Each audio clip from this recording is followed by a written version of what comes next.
Olá, minha gente, tudo bom? Hoje eu vim conversar sobre esta obra de arte, Anan Papa.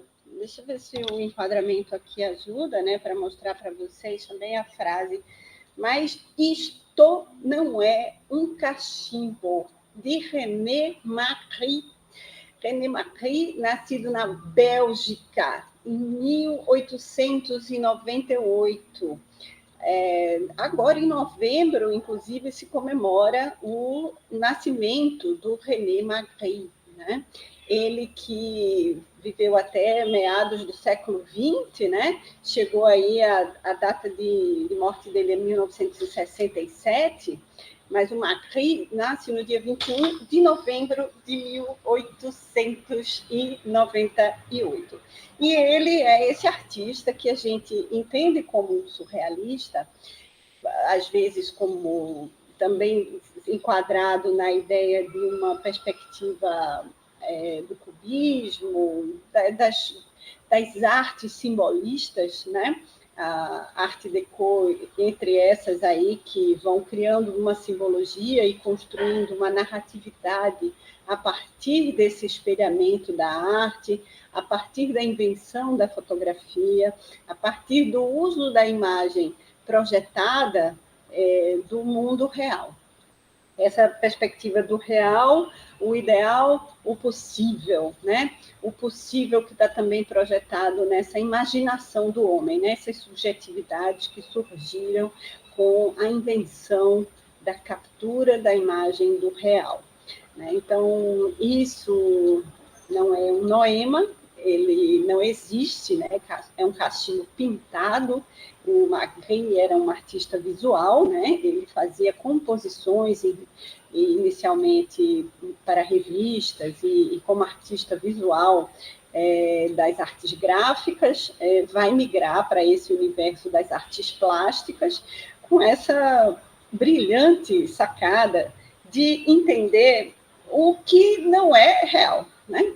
Isso não é um cachimbo, por quê? Se eu estou vendo que é a forma de um cachimbo, eu consigo quase tocar pela perfeição da construção gráfica avançada, né? Agora, então, é que a gente reproduz o universo real em movimento no cinema. A gente, inclusive, constrói essa subjetividade com tanta realidade que a gente tem a dificuldade hoje de distinguir o real do que é imaginado, do que é projetado por computação gráfica e tudo mais, porque o Magritte está fazendo um grande jogo de compreensão entre o real e o que é não somente simbólico, mas o que é recriado no universo das ferramentas imaginadas pelo homem.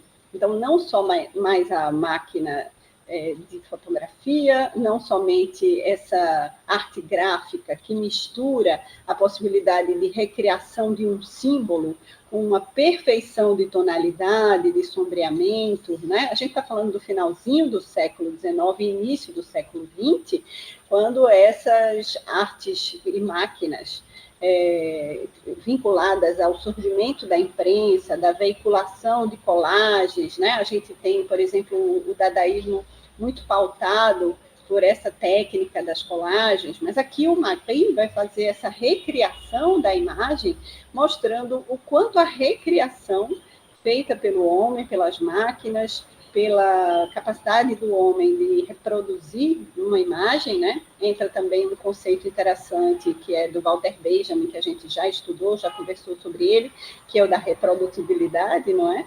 Essa perda da aura em virtude de alguma coisa que eu posso reproduzir em larga escala, e que aqui o Magritte faz o grande jogo de dizer não é um cachimbo. Mas olha, Jorge, você está dizendo o tempo todo que o Magritte está fazendo um jogo, que isso não é um cachimbo, mas isso é um cachimbo. Bom, a grande sacada do Magritte é dizer, então fume com ele.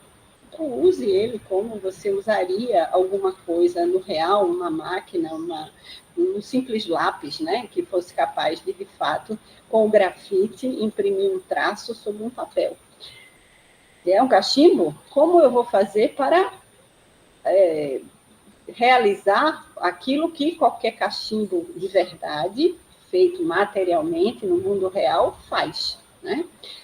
Então, esse jogo da reprodutibilidade está perdendo a aura, está perdendo a condição de arte, né, de obra de arte, pelo fato de estar sendo reproduzida em larga escala, está em jogo da mesma forma, na mesma medida em que o Magritte bota na balança um outro aspecto, que é não somente questionar o que é arte e o que não é arte, pelo grau de reprodução, mas também de questionar o que é real, o que é imaginado.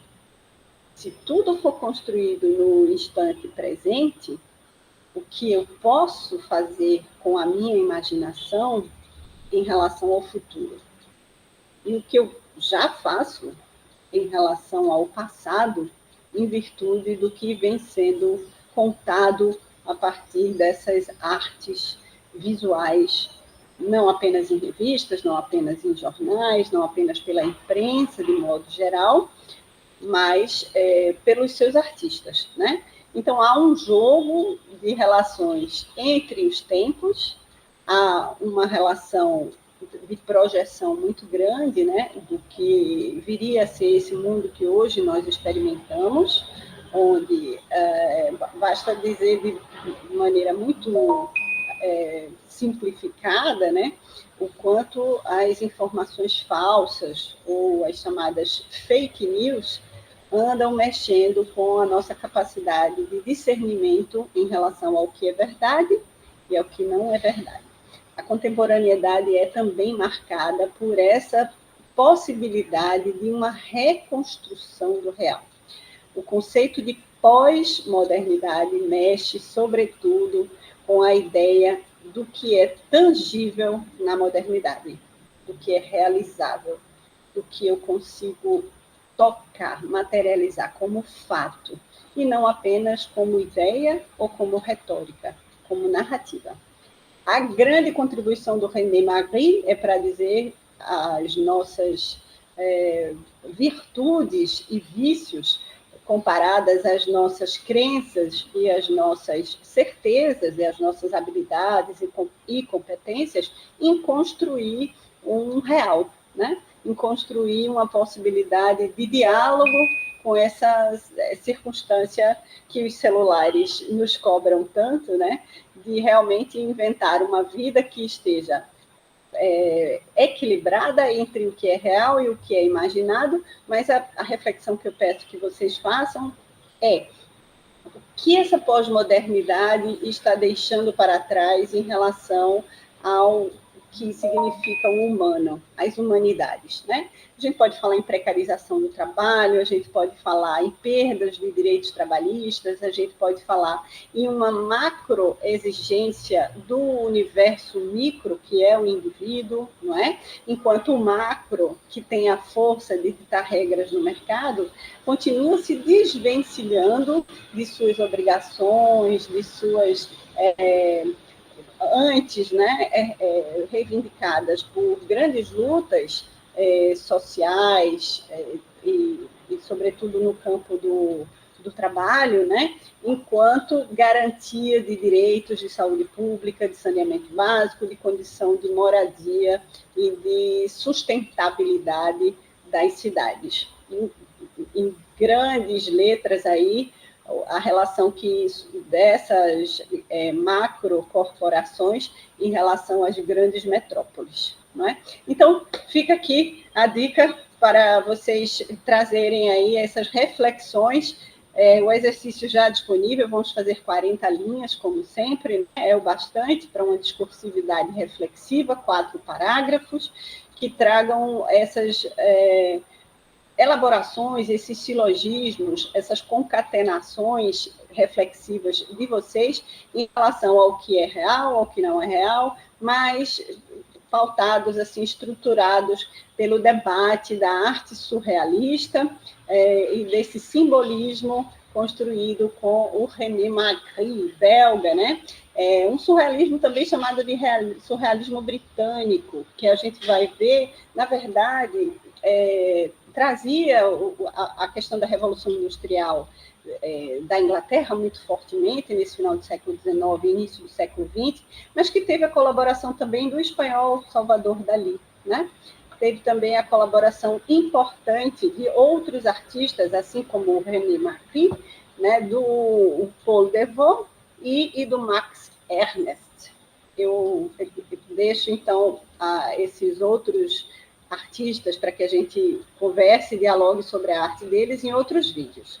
Então, aguardo vocês nos comentários, na curtida do vídeo, na fidelização ao canal e nos textos que vocês vão desenvolver dessas reflexões que permitem o nosso contínuo diálogo. Até a próxima aula, minha gente. Um abraço de verdade.